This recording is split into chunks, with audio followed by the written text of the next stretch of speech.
వరంగల్ భద్రకాళి అమ్మవారి ఆలయంలో శాకంబరి ఉత్సవాలు వైభవంగా నిర్వహించేందుకు భారీ ఏర్పాట్లు చేస్తున్నారు.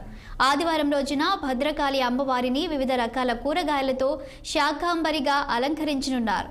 ఈ అలంకరణకు 1 టన్ను కూరగాయలను ఆలయానికి తరలిస్తున్నారు.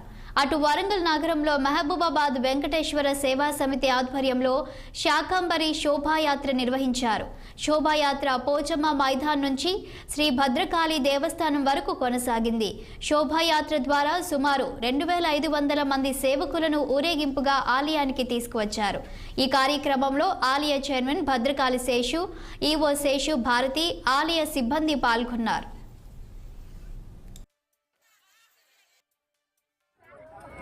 భద్రకాళి అమ్మవారిని దర్శించుకొని అమ్మవారికి కూరగాయలు, వివిధ రకాలైన కూరగాయలు, పళ్ళు ఇవ్వడం నిమిత్తం, సమర్పించిన నిమిత్తం మరి లక్ష్మీ వెంకటేశ్వర సేవా సమితి వారు మహబూబాబాద్ నుండి నవీన్ గారి నాయకత్వంలో మరి వారందరూ ఎంతో దూరం నుండి ఖమ్మం, వరంగల్, గుంటూరు, హైదరాబాద్ అన్ని ప్లేసుల నుంచి రావడం జరిగింది. మరి భద్రకాళి శరణమ్మ అని ఆ తల్లిని ప్రేమతో కోరితే మరి వాళ్ళకు ఒక్కొక్కరికి ఒక్కొక్క రకమైన క్లియరెన్స్ అయింది.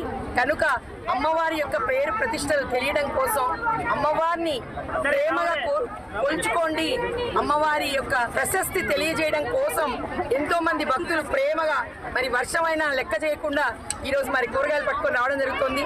రేపు 21వ తారీఖున అమ్మవారి శాకంబరి అలంకరణలో అమ్మవారు అద్భుతంగా మనకు దర్శనం ఇవ్వబోతున్నారు.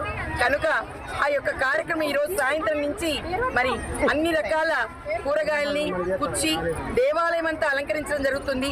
మరి అమ్మవారిని అద్భుతంగా కూరగాయలతో, పళ్ళతో అలంకరించ. బులెటిన్లో షార్ట్ బ్రేక్ తీసుకుందాం.